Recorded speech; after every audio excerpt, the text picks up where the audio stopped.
Okay, good morning, everyone. All right, so today what I want to cover two things: maximum power transfer, which is really straightforward and easy, and then after that we're going to get into mesh analysis, which is another one of those really powerful analysis techniques that we'll take advantage of later. Okay, so let's go ahead and start with maximum power transfer theorem. Okay, what exactly does that mean, maximum power transfer? Well, what we want to do is transfer the most amount of power that's possible between the source and the load. Okay, so kind of getting into a really basic thing here. Now, one thing we haven't mentioned yet, one thing we haven't acknowledged, because all of our voltage sources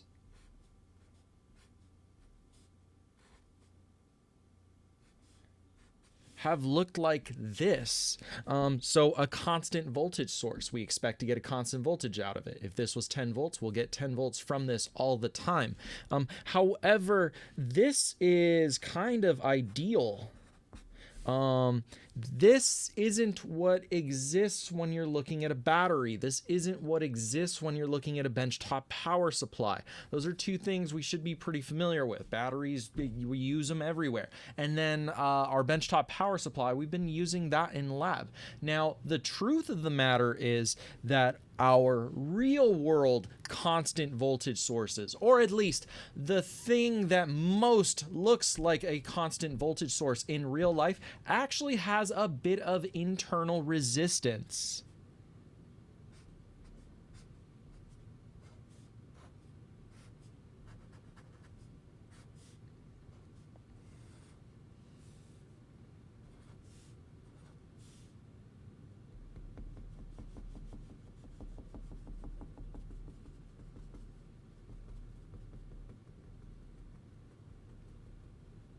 Now, yes, this looks like a voltage source with a series resistor. This is true. This is how we model what a power supply looks like. This is how we model what a battery looks like. So let me go ahead and say over here, real world battery or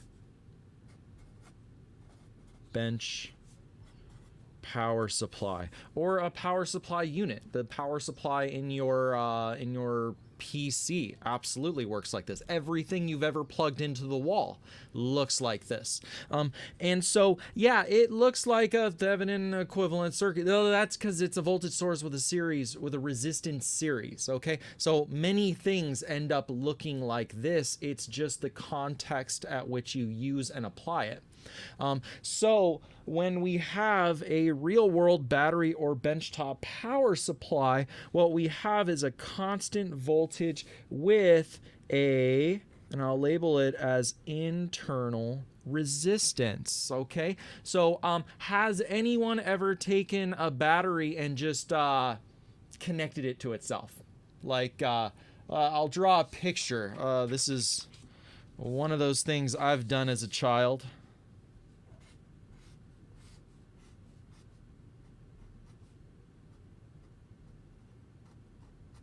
You take a 9-volt battery and then you take another one and you flip it around.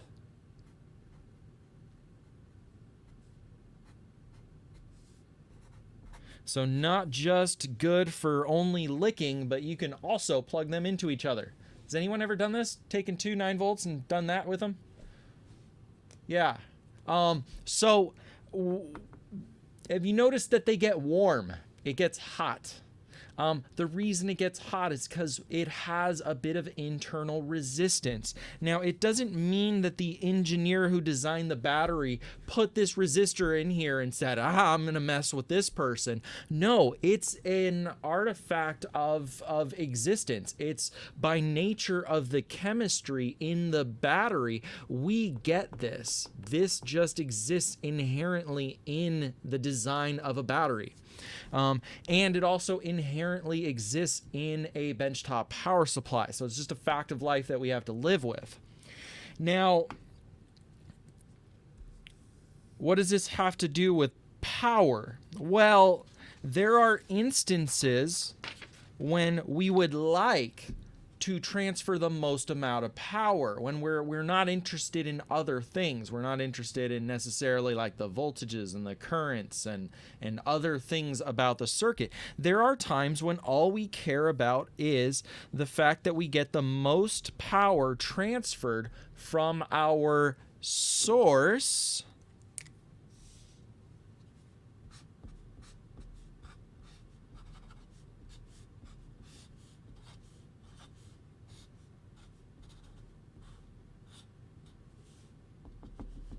to our load.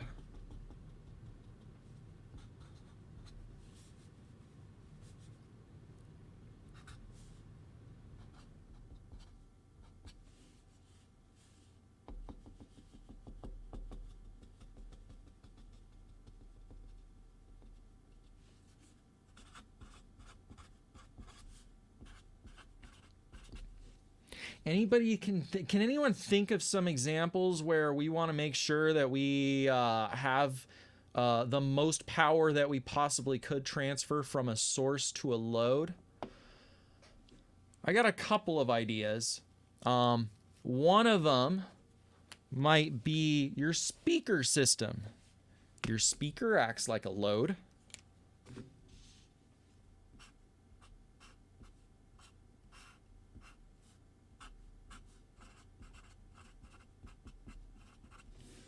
And your source is essentially the amplifier, the receiver, whatever it is that's connected to the speaker.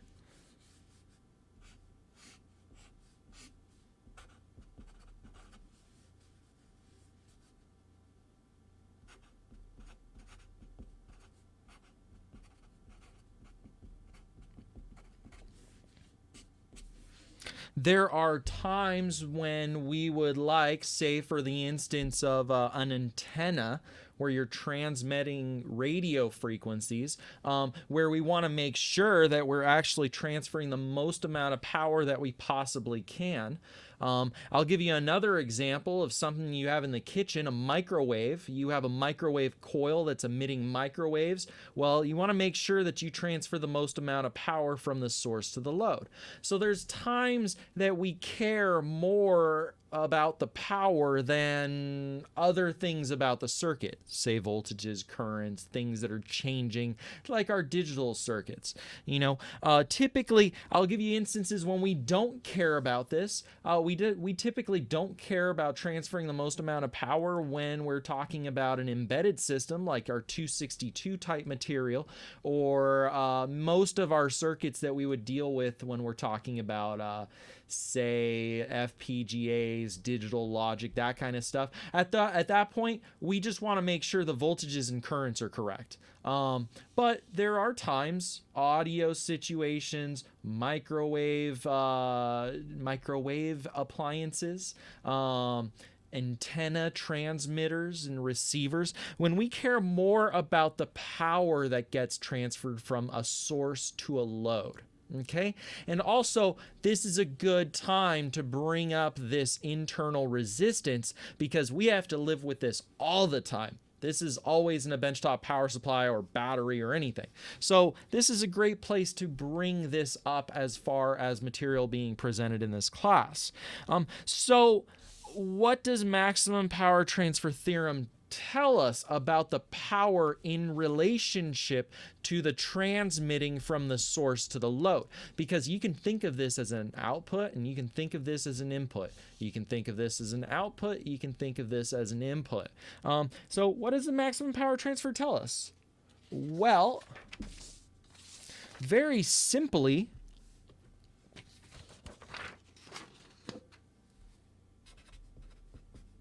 maximum power is transferred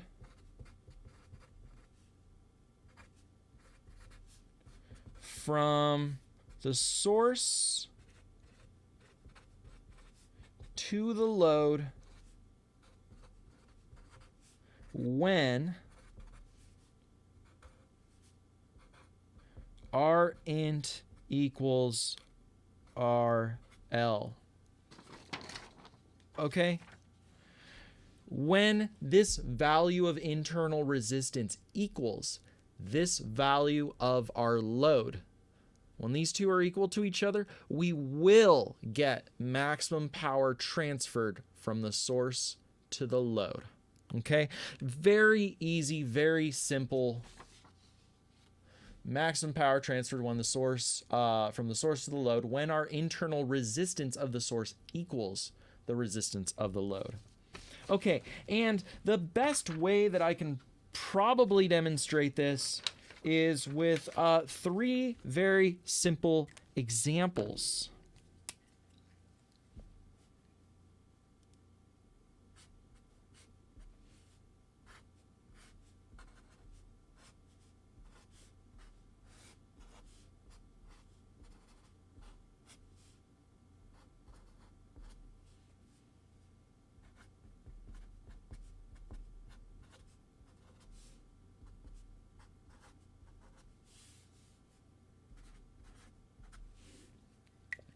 Okay, so 3 examples. Now, for all 3 examples, I'm going to keep the internal resistance of our source constant. In other words, this is going to be the same benchtop power supply or same battery throughout these 3 examples, but I'm going to change the load. And we're going to see what the power dissipated by the load is for these 3 test cases.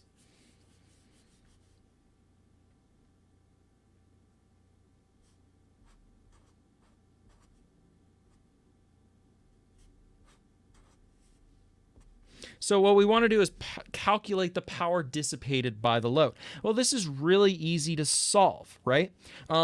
We have an internal resistance of 10 ohms. We have an external load, our load of 10 ohms. So if you want to know how much current is going through the load, well, PRL is going to equal IRL times VRL.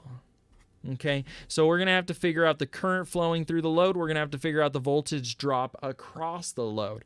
Well, that's easy. We know that our combined resistance is 20 ohms. 20 volts divided by 20 ohms gives us 1 amp of current.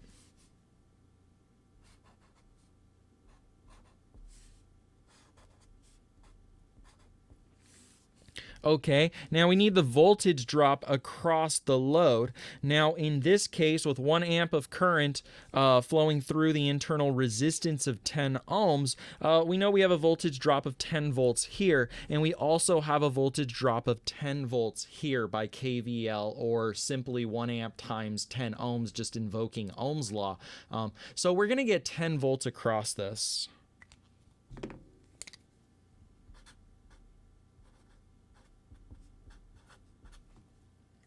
Okay, so at the end of the day, the power dissipated by the load in this instance is going to be... Ooh, this marker is dying.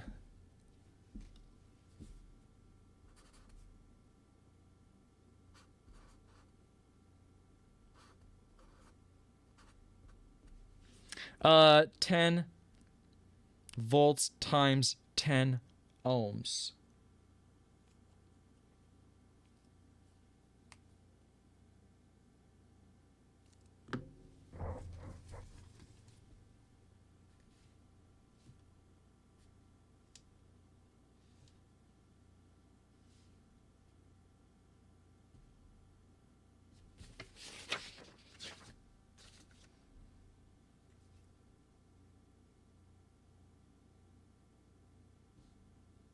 Why do my notes say otherwise? Sorry, 10 volts. I'm surprised nobody caught me. 10 volts times 1 amp. Okay, so IRL is 1 amp. So we get 10 watts. Okay, so now let's go ahead and let's change that load resistance. Let's make it lower. Let's make it 5 ohms. Let's see what the power dissipated by the load is. We'll keep the source the same. It'll be the same 20 volts and the same 10 ohms of internal resistance.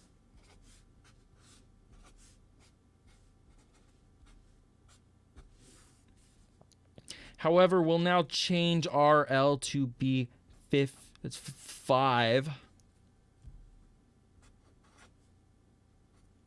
ohms. We'll make it lower, and then let's see what PRL is in this case. Well, we know it's going to be equal to the current times the voltage, so we need to figure out what the current flowing through this is. Well, we have 10 plus 5, 15, 20 volts divided by 15 ohms.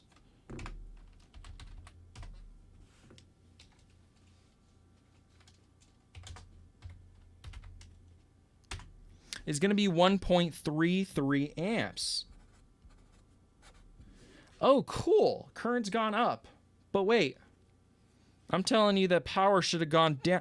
Oh, but look at the voltage drops, right? The voltage drops have now changed. So the voltage drop across the internal resistance is now going to be 1.33 amps times 10 ohms, or 13.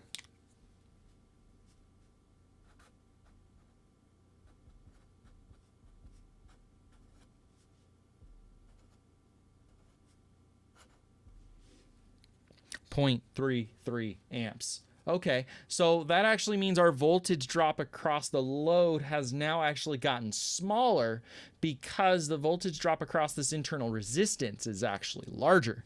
Okay, so now VRL is going to be equal to, just using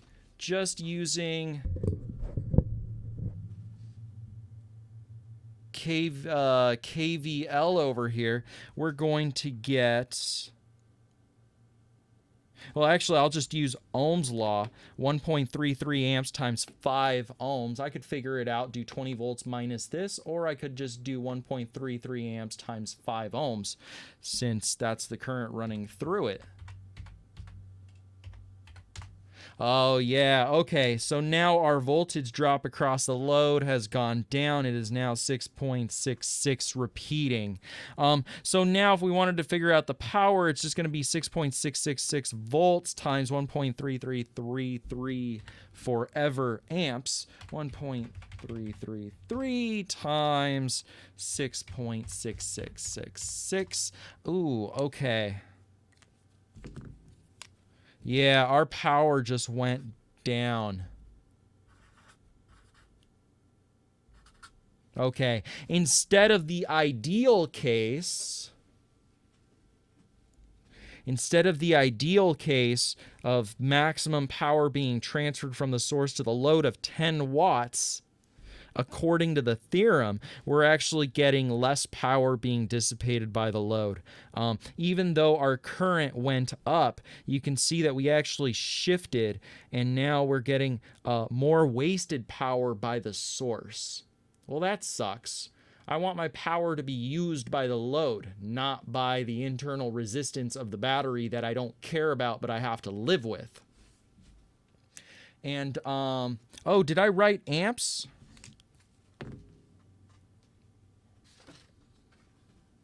Where's my eraser? Here it is.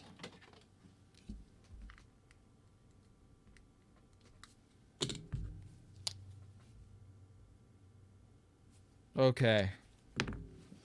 Hopefully you can feel better now. Okay. So, all right. So, yeah, that we got less power. Let's go ahead and now let's make the load resistance larger. We'll keep the source the same, 10 ohms, but now we're going to go ahead and maybe if we make the load larger than 10 ohms, maybe we'll get more power dissipated. I highly doubt it, because that's not what the theorem says, but let's see what happens. Let's make that, let's just make it larger. Let's make it 30. Okay, same thing. Let's figure out, well, I got 10 ohms plus 30 ohms. That gives me 40 ohms. I got 20 volts divided by 40 ohms. I'm going to get half an amp. But maybe we'll get more power. Maybe. Okay. So now let's go ahead and let's figure out the voltage drop across the load. We know what the current is. That way we can figure out what the power dissipated is. So VRL is going to be equal to 0.5 amps times 30 ohms. 15 volts. Okay. So the voltage is now higher. Let's see what the power dissipated is.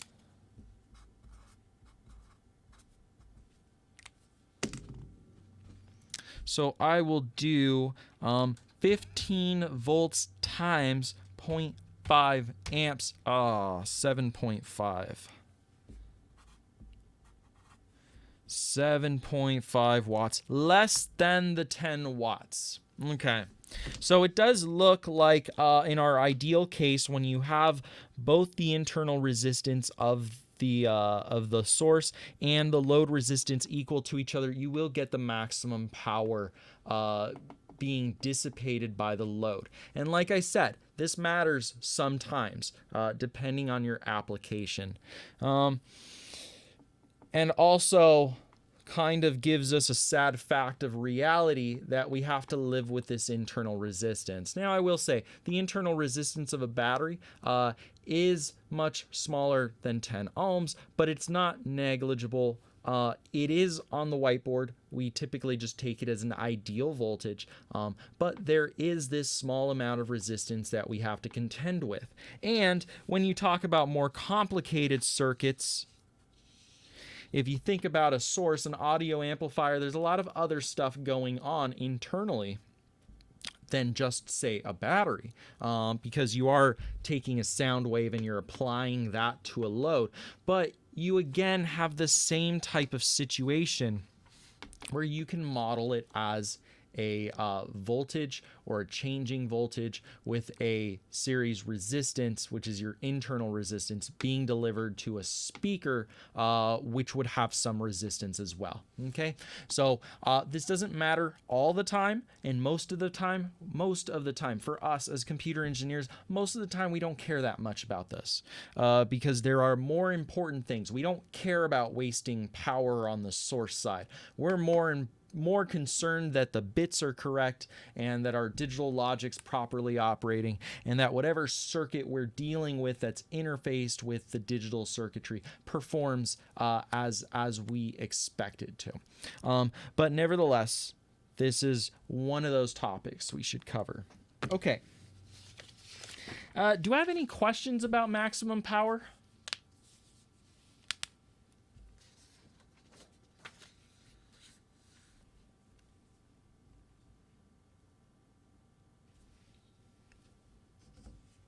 Any questions at all?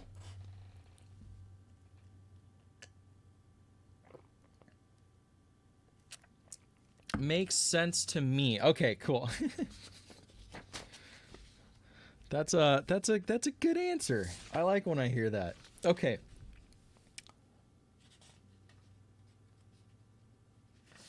Let's move on.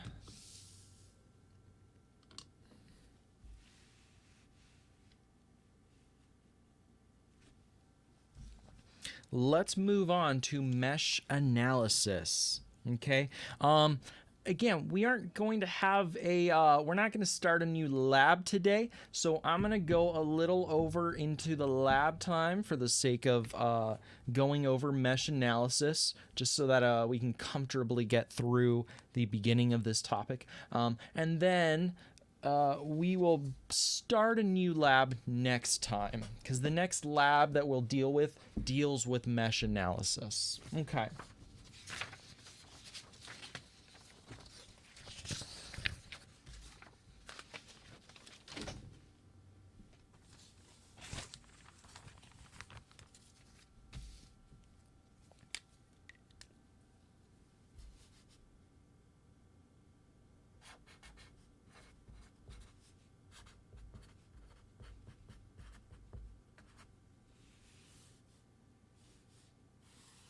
Okay, mesh analysis. This falls under the category, no, you don't need any materials yet. Okay. However, I did get word back from the department that we did get units in for that home test equipment. I gotta figure out how to work that into our remote labs right now. I get the feeling I'm gonna save it for 311, and I think we're gonna do something different. But just to let you know, it's in my it's on the back of my mind, and I've been trying to figure out how we can incorporate some actual breadboarding for all of you guys at home. Okay. So this falls under the category of our network analysis techniques. Okay, and this one specifically is mesh analysis. So what exactly is mesh analysis? Well, let me go ahead and let me draw a circuit that's going to raise some eyebrows here. Actually, I'll draw it right here at the top. I'll do this.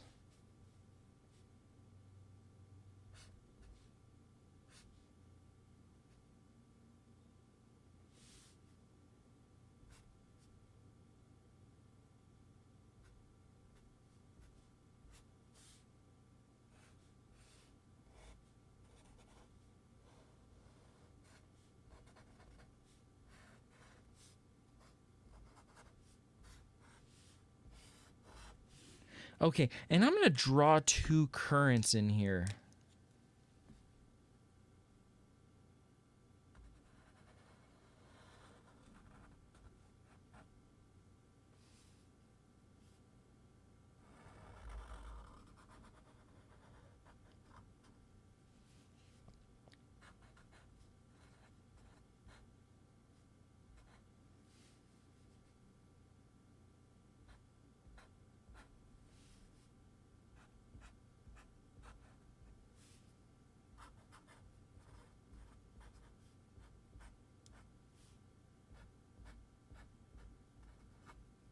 Okay, so first off, two things I've done.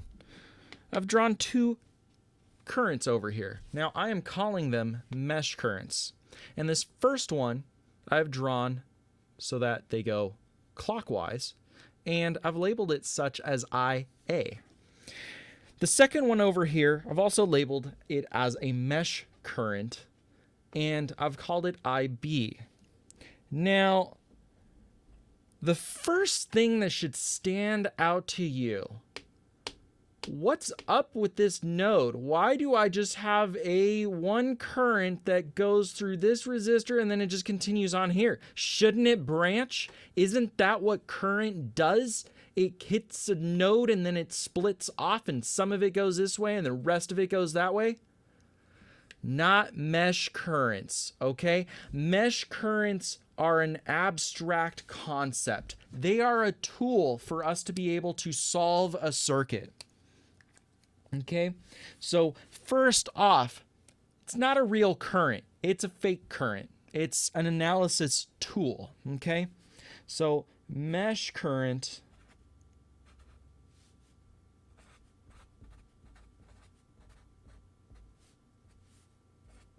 is a current that does not branch.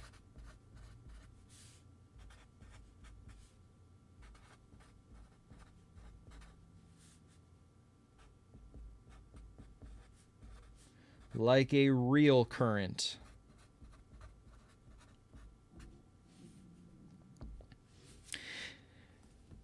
The second thing, you notice how I have this, oh,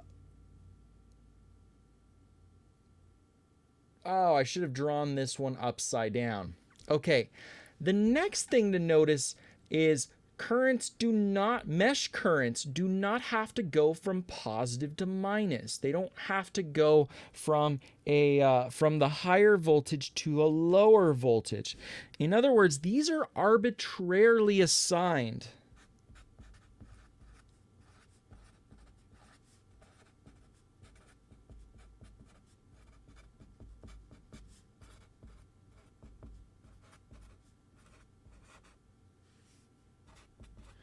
for analysis purposes only.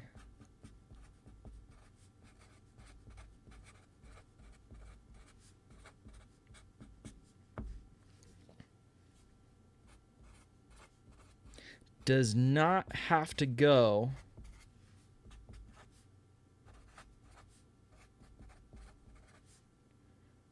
from a higher voltage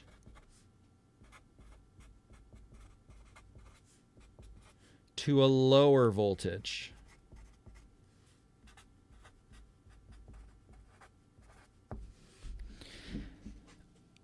Okay, next up, I don't even have to draw them all going in the same direction. It doesn't matter.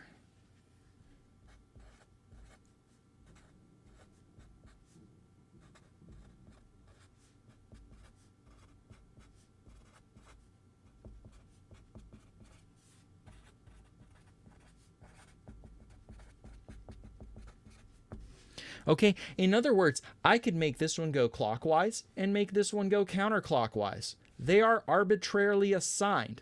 It doesn't matter. I don't care. I can make this one go counterclockwise, this one go clockwise. I can make both of them go counterclockwise. I can make them both go clockwise. However, I am going to always pick them to go in the same direction. I'm going to always pick them to go clockwise. And the reason for that is just to make life a little more convenient from the sake of practice. Okay, so just so that I'm writing out the equations with my mesh currents correctly, I'm going to pick them all to go in the same direction just for consistency, just for making life a little easier while I'm learning something, okay? But just so you know, you can pick them to go any direction you want. You can make them go from negative to positive. They don't branch. Now, in fact, when you're assigning these mesh currents,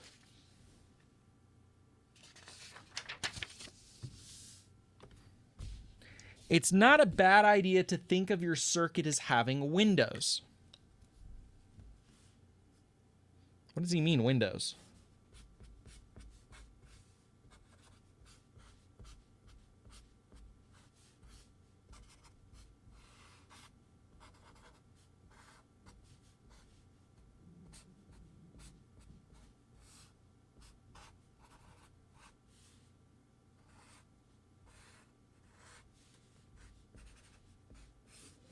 Okay, so here's a circuit.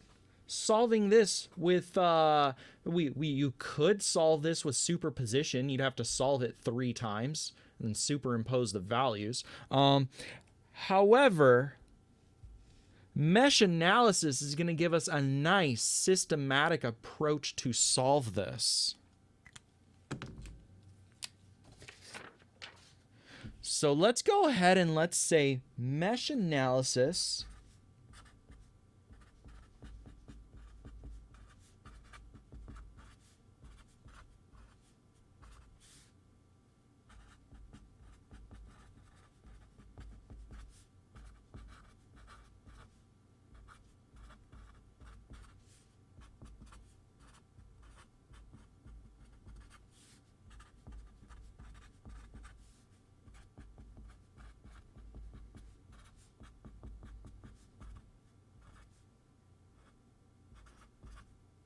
And when I say systematic, I mean a series of steps. We're just going to apply the steps. We're going to get the right answer every time.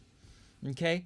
And so we need to assign these mesh currents. And as I said earlier, you're going to think of these as windows. And that's what some people will call them. And so we can go ahead and just assign a mesh current. Since we have 4 windows here, we can assign 4 different mesh currents. Call this one IA. Okay, I'm just arbitrarily picking them. IB. I'm making them all go in the clockwise orientation just so that when I write out these equations, I'm going to have an easier time. Make it IC, and I'll make this one ID. And I'm done, and I didn't think anything of it. I just drew all of these as clockwise mesh currents and gave them a name. IA, IB, IC, ID. And so that's how you're going to start. You're going to start by assigning your mesh currents, okay?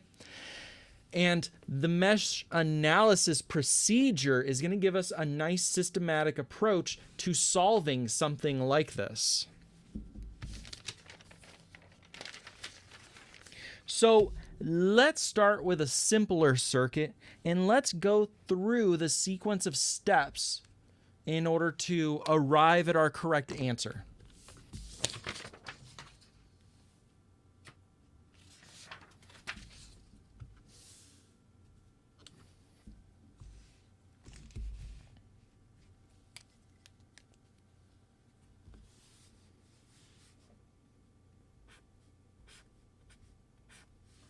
Okay, I'm going to give us a voltage source, let's say V sub S1 equals 15 volts.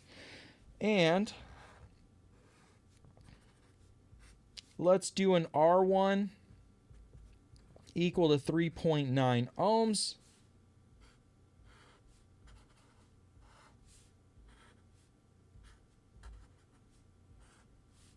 We'll do an R2 equal to 5.6 ohms, and we'll do an R3 equal to 6.8 ohms. And we'll have one more voltage source.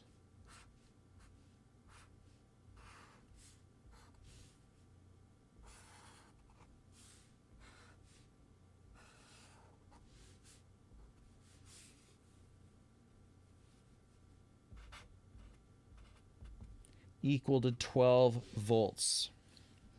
Okay, and like I said, mesh analysis gives us a systematic, a very procedural list of steps to go through that will yield the correct answer every time, as long as we apply the steps correctly. So let's go through these steps. Step 1.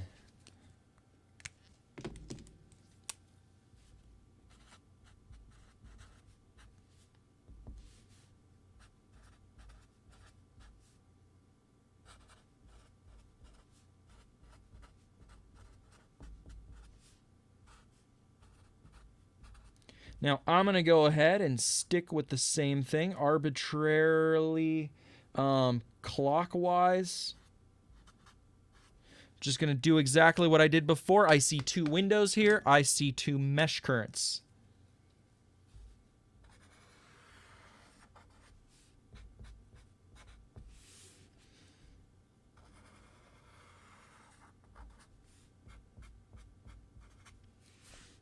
Okay, step 1 done. That's easy. Just draw and label your mesh currents arbitrarily. You can pick them to go in any direction. It doesn't matter, as long as we apply step 2 correctly to those currents.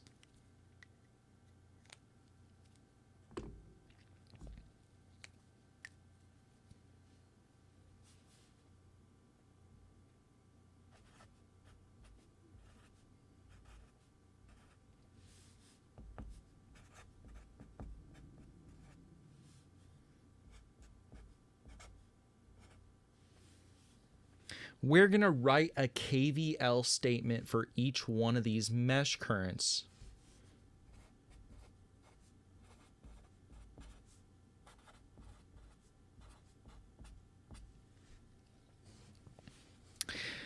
Now, when I say write a KVL expression, how do I express the voltage? In this case, it's easy. It's given to us. We know what the voltage is going to be when we write out our KVL expression. We have 15 volts. All we have to do is pay attention to the source polarity, and we're going to have no problem writing KVL for that.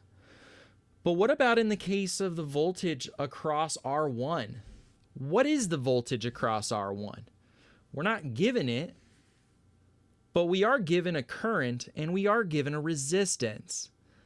Is there a law that we can use in order to arrive at the voltage drop across R1? Just Ohm's law, right? Okay, so we can express the voltage across across R1, VR1, as simply the product between 3.9 ohms and IA, right? V equals IR. So write KVL for each mesh current. We're going to follow the mesh current all the way around, and we are going to express the voltage drops. Okay? So we're going to write a KVL expression for each one of these. Since we have two mesh currents, we're going to have two equations. Now, the only interesting case is going to be when we have two mesh currents involved. So if you notice, IA is going through R2, but so is IB. IB is also going up through 2. So although IA is going down through R2, IB is going up through R2. What we're going to do is we're going to add or subtract depending on the direction of the two mesh currents involved. Okay, so I'm going to go ahead and put in quotes over here, add or subtract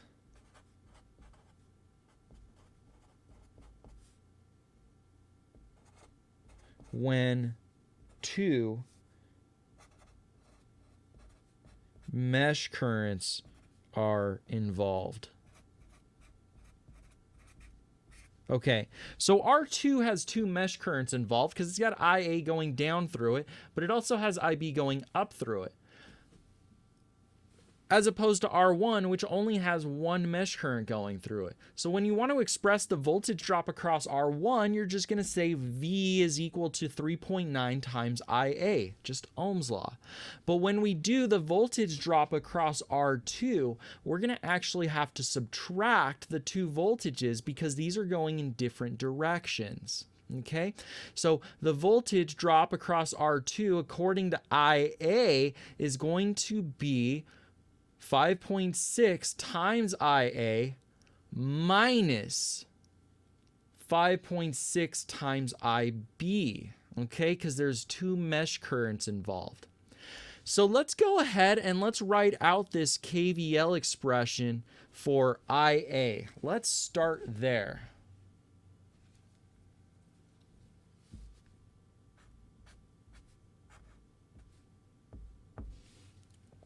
Okay, so I'm going to pick a point, and I'm just going to follow my mesh current all the way until I get back to my point. Wait a second, that's just a KVL expression. That's how I taught it earlier in the semester. Okay, so we are just going to take everything to be positive with respect to the direction IA is going until we hit the polarity of our source, at which point we'll write plus if we hit the plus first, or if we hit the minus, we'll write minus. So let's just start here and write this guy out. Okay, so the first voltage that I hit, the first component is this R1. I have a voltage drop across it, and that voltage drop is going to be 3.9 times IA.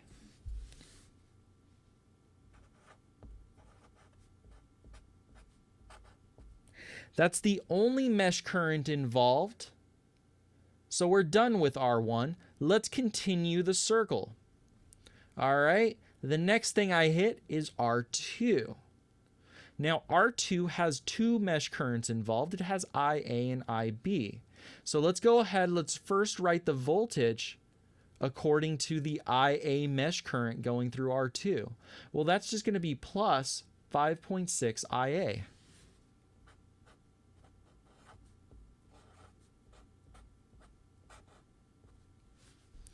All right, but that's not the only mesh current involved. We also have IB going through it. So now, since IB is going in the opposite direction of IA, we will do minus. If they were both going in the same direction, you would do plus, okay? But in this instance, IA is going down, IB is going up. So let's do minus 5.6 IB. See how I did that? So I have one voltage expressed for IA, and it is taken to be positive because we're going in the direction of the IA mesh current. But since IB is going in the opposite direction, we'll do a minus 5.6 times IB. Okay, so we now have R2 covered. Okay, we're still writing the IA mesh current, so let's follow this around and see if we can finish this up. All right, I keep following that circle, and now I hit the plus sign first. So plus 15 volts.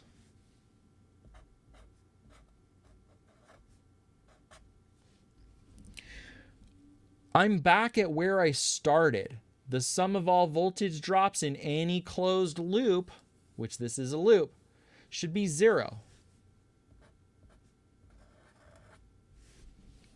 And I'm done expressing my KVL expression for my mesh current IA. Okay? Do you guys have any questions about this expression, how I got here? It's really just an extension of KVL, and we did that quite a bit earlier on. I know at some point you start getting a bit intuitive with KVL, but I'm kind of going back to my foolproof method of not messing up a KVL expression. Okay? I'm using that same technique that I taught earlier in class. Yeah, if these both went in the same direction, you would do 5.6 IA plus 5.6 IB. In fact, let me go ahead and show that right now before I continue on finishing up this problem. I think that's a good question, and we should look at it. Okay, I'm going to very quickly draw the same circuit.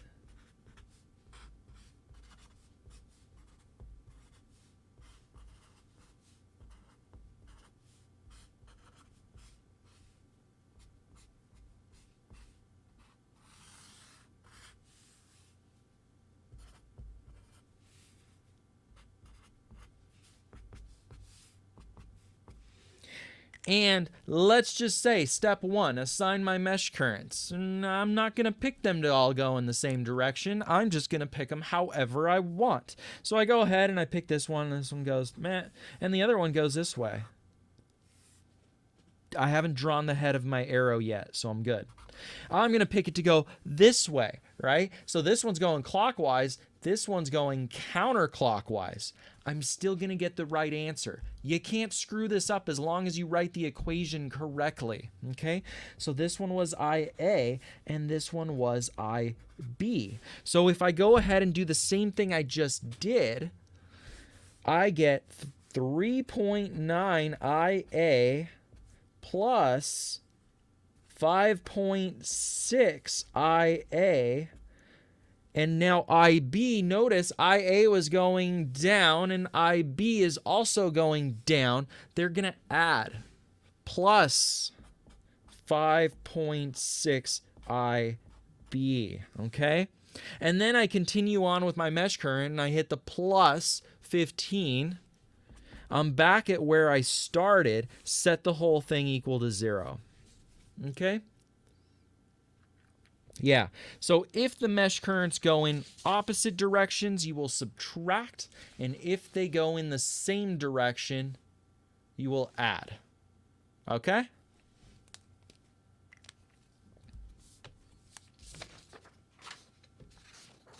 Okay, let's get back to this. What am I going to do here? Why don't I gather up my terms and throw the voltage over to the other side? Let's do this so that I can simplify my equation. Let's do 9.5 IA.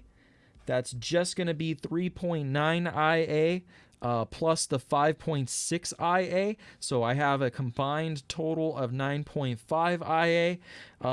The minus 5.6 IB stands by itself. And I'll throw the voltage over to the other side. So subtract 15 from both sides. I get minus 15 volts.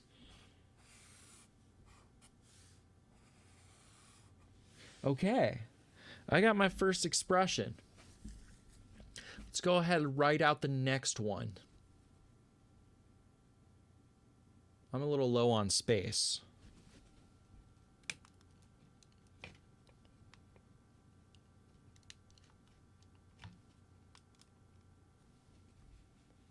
All right, I just got a little more space. Let's go ahead and write out our IB expression. So I have IB.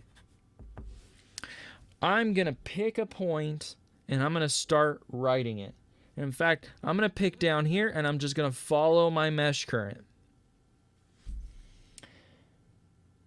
Okay, so the first thing I encounter if I start here and start moving in that direction, I hit the R2. So let's go ahead and now it's just going to be positive because we're taking everything to be positive with respect to the mesh current we're writing the equation for. So I get plus 5.6 IB.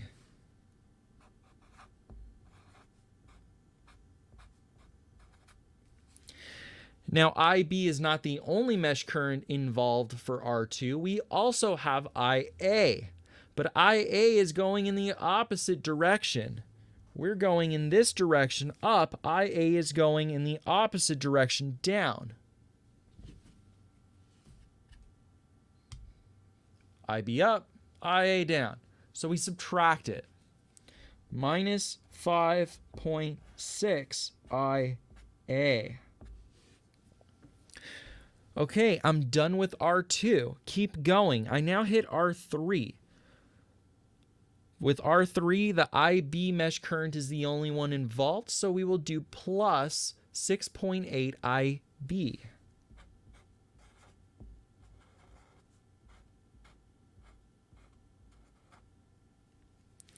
Now I hit the voltage source.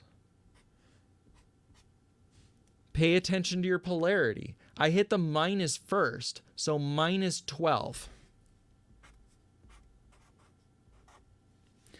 I'm back at where I started. I started here. I finished with my voltage source. I'm back over here, so set the whole thing equal to 0. All right, let's go ahead and gather up our terms and simplify this expression. We're going to get 12.4 IB minus 5.6 IA equals 12 volts. Right? So I added 12 to both sides and I gathered up my IBs and the IA stayed there. 3 point. There is no 3.6.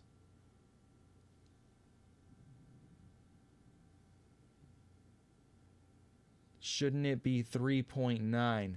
I'm a little lost. Where are you seeing the 3.6 and the 3.9 in IB? This is 5.6 IB minus 5.6 IA plus 6.8 IB.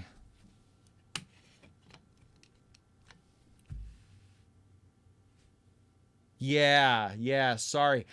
Probably a little bit of down conversion on the resolution from Zoom. I apologize. I zoomed out for the sake of writing the expressions. But now I can zoom back in. Okay? So we have now a KVL expression for both of the mesh currents involved in our circuit. All right. That was step 2, and that's actually the hardest part. Step 3.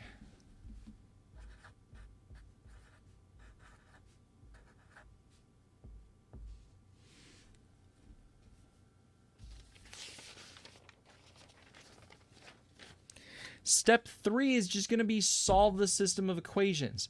Check this out. We have 2 equations, and we have 2 unknowns, IA and IB. Everything else we know. So if we solve this system of equations, we will get a value of the mesh current, IA and IB. That's really cool because then we can take that mesh current, plug it back over here, and find our real current and find our real voltages.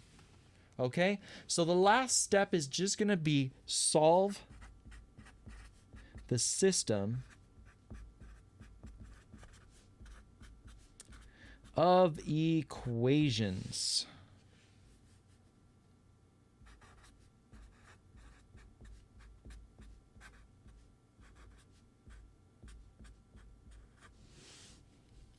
And so if we had a more advanced example, something like this, well, we'd have 4 equations and we'd have 4 unknowns. So you can always solve for your 4 mesh currents, given that you're going to have 4 unknowns and 4 equations. In this case, we just had 2 mesh currents and 2 equations with 2 unknowns.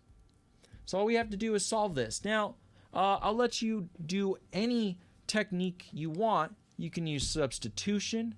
You can add the 2 equations. You can solve it as a matrix. And I'll do some of those examples next time. But for right now, let's go ahead and let's solve this system of equations. Let's get our values for IA and IB.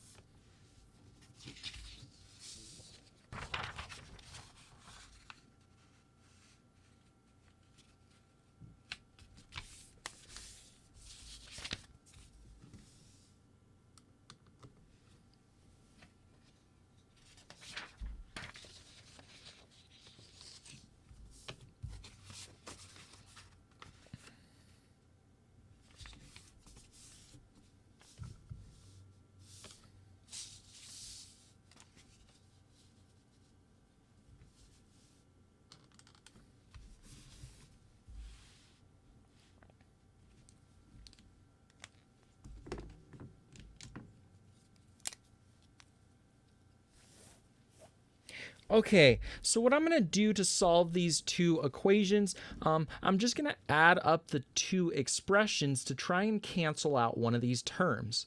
Now, I need to find some value that I can multiply across here such that I can cancel out either the IA or the IB.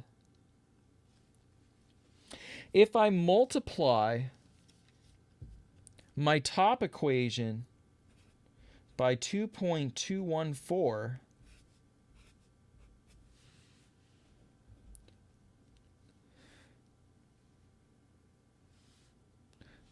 I will actually be able to cancel out my IBs, because 2.214 times a minus 5.6 is going to give me 12.4. So I can go ahead and multiply this across the entire equation, and I'm going to get 21IA minus 12.4 IB equals minus 33.21 volts. Okay, and then the bottom equation, I'm going to leave that alone. And so I get minus 5.6 IA plus 12.4 IB equals 12 volts. Okay? So what I did was I looked at these 2 equations and I said, well, if I multiply this whole equation by something, I can get this minus 5.6 IB to actually be minus 12.4 IB if I multiply it by 2.214, and then I can add up these 2 expressions and I'll be able to cancel out the IBs, and then I'll be able to solve for IA. Then I can plug that back in and I can figure out what my IB is. Okay, so now I'm going to go ahead and let's add up these 2 expressions.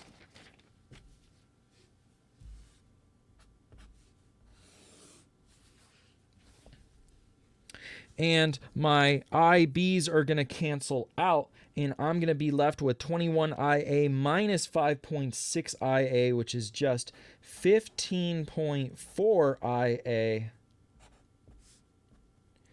equals minus, because I add up the minus 33.21 plus the 12 volts, and so I get minus 21.21. And then I can go ahead, divide minus 21.21 by 15.4, and I'm going to get IA is equal to a minus 1.377 amps. Everyone cool with that?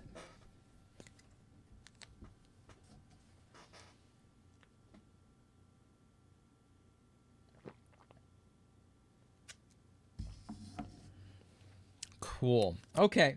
Do they still teach this method of solving a system of equations?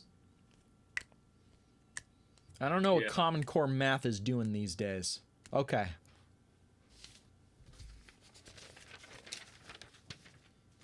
Somebody asked where the 2.214 come from. I did, let's see, I did 12.4 divided by 5.6. So I did 12.4 divided by 5.6 to get 2.214. I did that just so that I could get my 5.6 IB to be 12.4 IB. Yeah, so all I did was I multiplied 2.214. I just looked for some value that when I multiplied it across this whole expression would allow me to cancel out my 5.6 IB.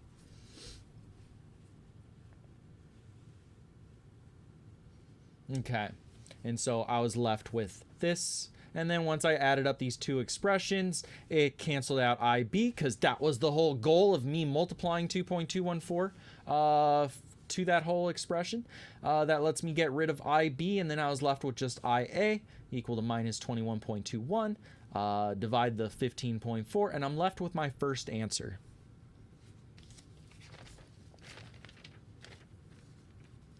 Okay, now I can go ahead and I can substitute this into my second equation to solve for IB. So let's go ahead and take our second equation here, and let's plug in IA into that. And we are going to get, what do I get? I did minus 5.6. Yeah, okay. So minus 5.6 times IA. I'm just doing this term first.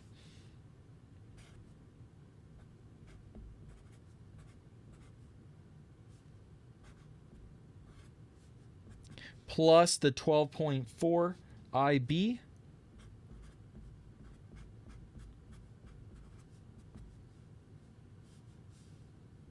Equals 12 volts. Okay, cool. So now I have one equation with one unknown. So multiply this out. I'm going to get 12.4 IB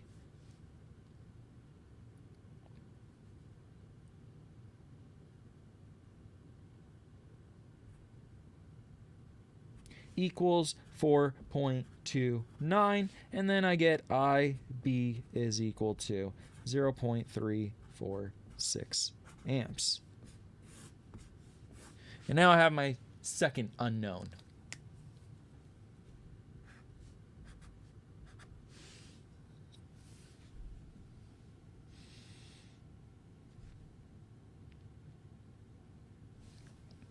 Okay.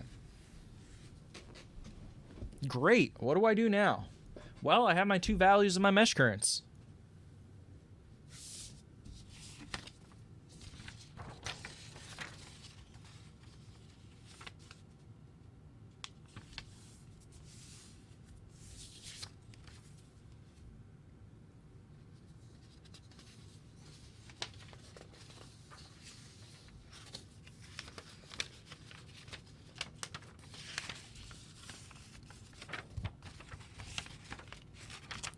So now I know what these values are.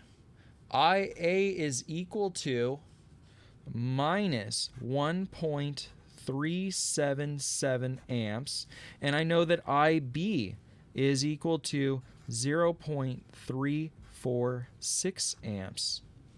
Okay, now I can use my value of my mesh currents to find out my real currents and my real voltages. So let me go ahead and redraw that, and we'll finish up the whole problem.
Okay, so now for this step, what I'm going to do is I'm going to draw the original circuit, and we're going to look at our real currents.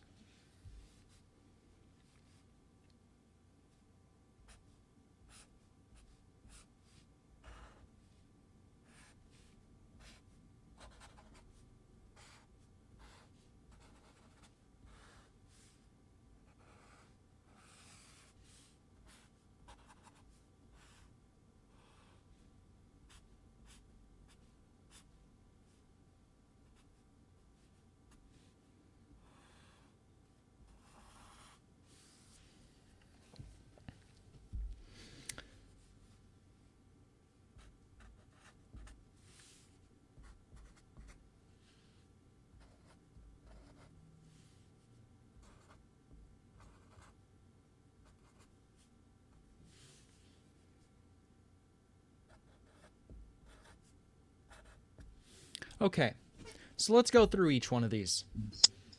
The 3.9 ohms over here.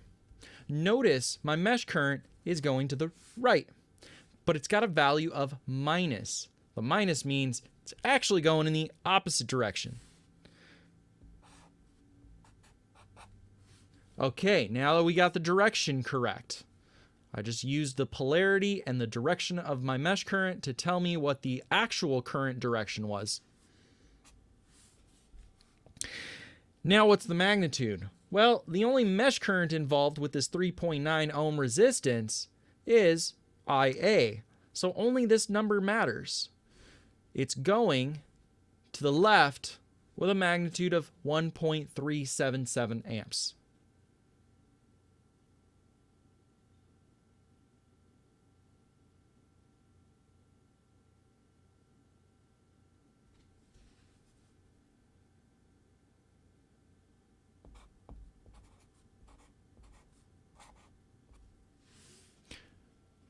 Oh, the 5.6A should be ohms. Isn't that the second time I've done this today?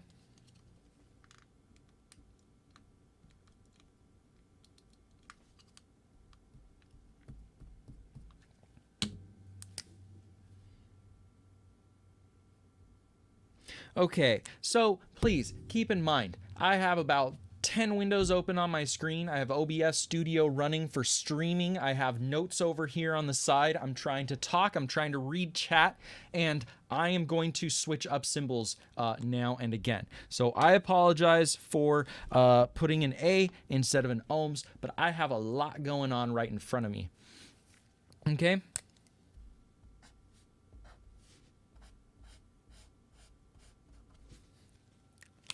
Okay. So I have 1.377 amps that's going to the left because my mesh current was going to the right and the magnitude of the mesh current was a minus 1.377 amps. So my actual current is doing this. Let's look at the 6.8 ohms now. Oh, thank you, by the way. The 6.8 ohms has a mesh current that is going to the right. However, its value is positive. So the actual current is going in the same direction as the mesh current, and it has a magnitude of 0.346.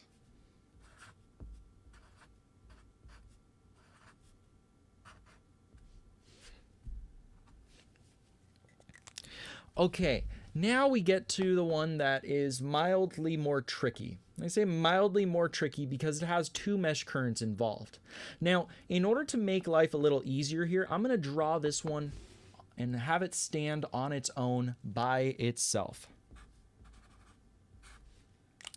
And I'm going to look at the mesh currents going through this as kind of vectors, right? Vectors have a magnitude and a direction. Now in this case, it can only go up or down, but nevertheless, it's a direction. 5.6 has a mesh current IA that is going down with a value of minus 1.377. That means the current is actually going up with a value of 1.377. However, that's not the only one involved. We also have an IB. Now the IB is going up and it has a positive value of 0.346.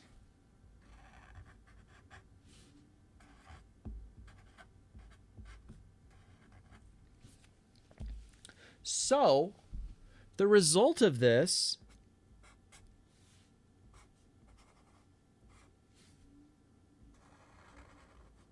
since they are both contributing to each other, they have an additive effect. 1.377 plus a 0.346.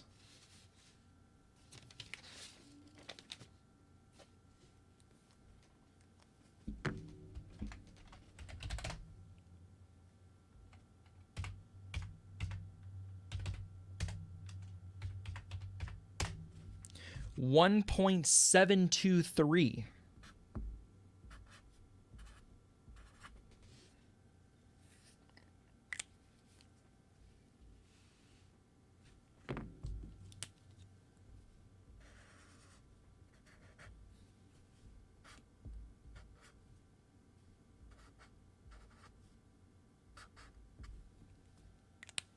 Okay, and now that we have the mesh currents all turned into actual currents, now if you want to figure out the voltage drops, just multiply these out. Just use Ohm's law. 1.377 times 3.9 ohms.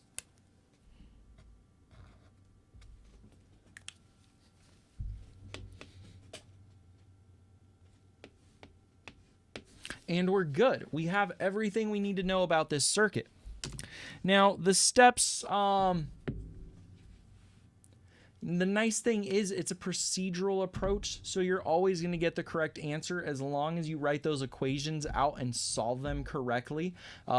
It takes a little longer time when you're seeing it for the first time, but once you've run through a few of these, this actually goes fairly quickly. So if our calculated mesh current is negative, the actual current direction is opposite of the mesh current, right? Yeah, exactly. So when we assigned these, we arbitrarily picked them to go in a direction. And if it turns out the real current is going in the opposite direction, your equation just results with a negative value for that magnitude of current. So it's really nice. You can't, even if I pick this to go in the other direction, I'm just going to end up getting a minus sign or a positive sign. It's just going to flip the direction for me in the result. But yeah, absolutely. Yeah.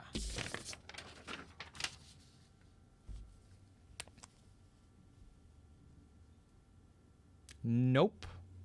Doesn't matter whether things are in parallel, right? Because check this out.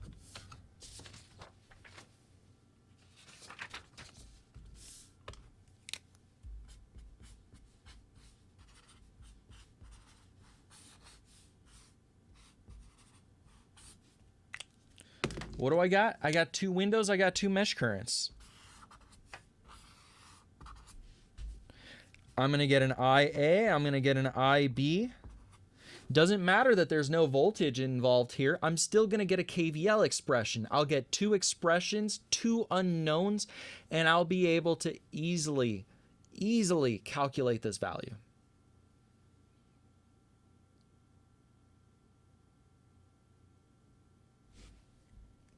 So yeah, you don't, with mesh analysis, you don't have to worry about parallel, series, or basic laws. Okay, cool. I see there's some excitement. They're like, wait a second, I don't have to see parallel and series relationships anymore.